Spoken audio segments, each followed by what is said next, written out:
নেতাজি সুভাষ নাকি মহাত্মা গান্ধী? ইতিহাসে এই বিতর্ক বারবার সামনে এসেছে। মহাত্মা গান্ধীর সঙ্গে নেতাজি সুভাষচন্দ্র বসুর প্রাথমিক পর্যায়ে যে সম্পর্ক, সেই সম্পর্ক যতটা মধুর ছিল, পরবর্তী সময়ে সেই সম্পর্ক কেন তিক্ততায় পরিণত হয়েছিল? কেন নেতাজির বিরুদ্ধে এই রকম একটা অবস্থানে চলে গিয়েছিলেন মহাত্মা গান্ধী? আর কেন নেতাজির কাছে পরাজিত হতে হয়েছিল জাতির জনক মহাত্মা গান্ধীকে? ভিউয়ার্স, আজকের ভিডিওয় সেই সমস্ত বিষয় তুলে ধরার চেষ্টা করব। ইতিহাসের পাতা থেকে নানান ইন্টারেস্টিং ফ্যাক্টস আপনারা জানতে পারবেন এবং অবশ্যই এখান থেকে কিছু শিখতে পারবেন বলে আমি মনে করি। নেতাজি সুভাষচন্দ্র বসু এমন একজন মানুষ যিনি কোনো সময় কোনো রকম অন্যায়ের সঙ্গে আপোষ করেননি।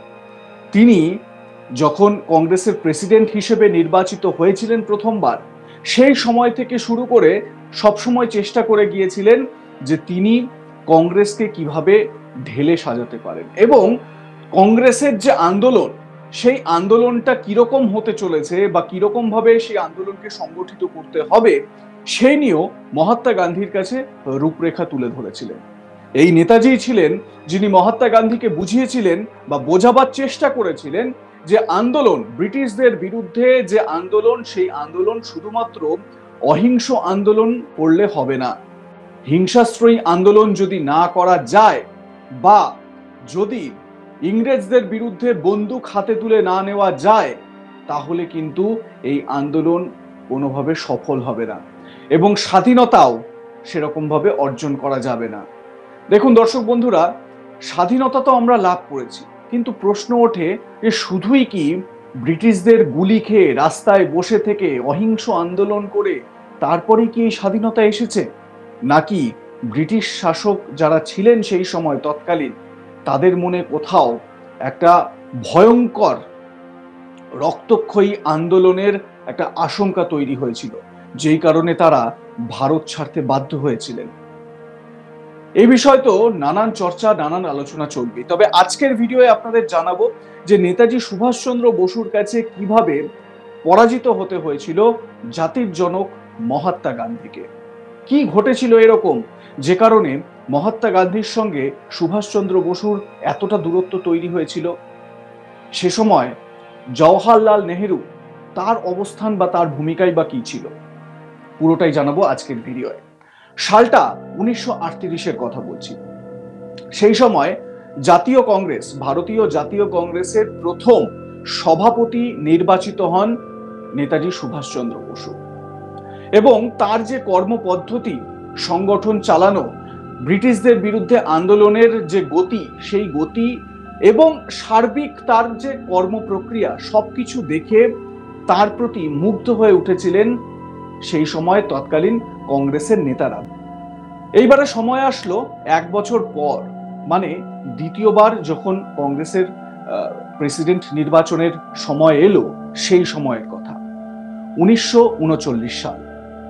একদিকে সেই সময় দ্বিতীয় বিশ্বযুদ্ধের পরিসর এবং সেই সময় সুভাষ একটা জিনিস বুঝলেন যে শুধুমাত্র অহিংস আন্দোলন, মানে বাপু বা গান্ধীজি যে অহিংস আন্দোলনের কথা বলছেন, এই অহিংস আন্দোলন দিয়ে ব্রিটিশদেরকে হটানো যাবে না এই দেশ থেকে।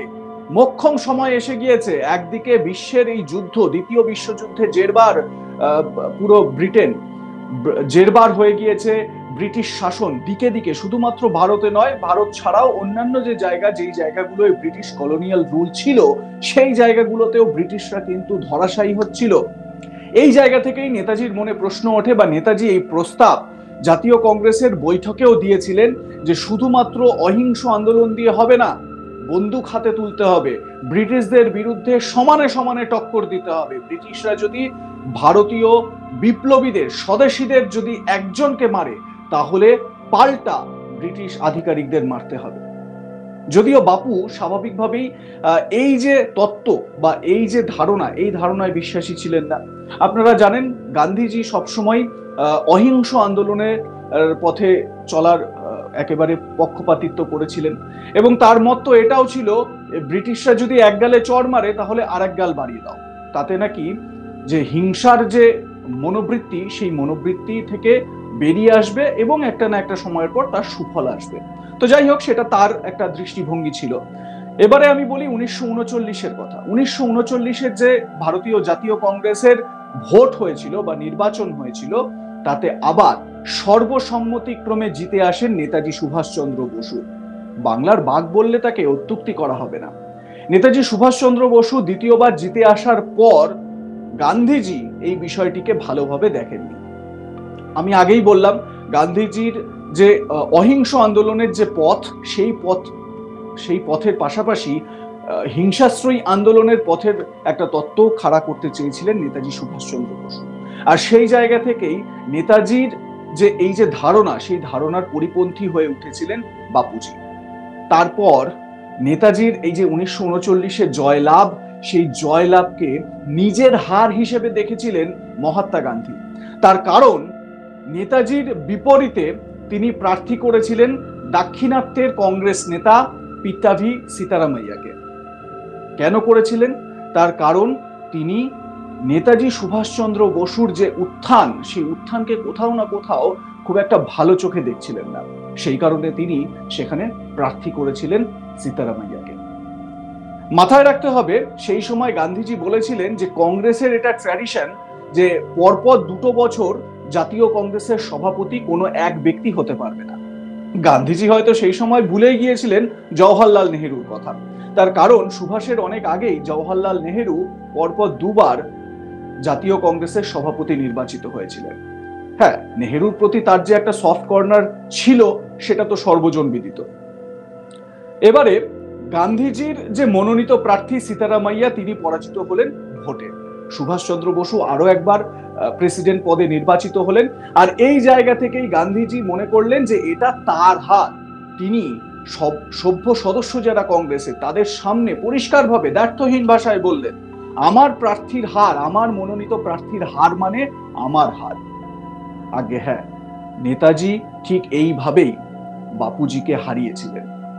যদিও তারপর থেকে মনোমালিন্য বাড়তে থাকে নেতাজির সঙ্গে গান্ধীজি, এবং এর নেপথ্যে উস্কানি দেওয়ার কাজটি নাকি করেছিলেন ভারতের প্রথম প্রধানমন্ত্রী, স্বাধীন ভারতের প্রথম প্রধানমন্ত্রী জওহরলাল নেহেরু, এরকম অনেকেই মনে করে থাকেন। তো এই জায়গা থেকেই দূরত্ব বাড়তে থাকে। নেতাজি দ্ব্যর্থহীন ভাষায় বাপুজিকে জানিয়ে দেন, আমি যদি আমার মতো করে সংগঠন চালাতে না পারি, তাহলে আমার এই পদে থেকে লাভ নেই।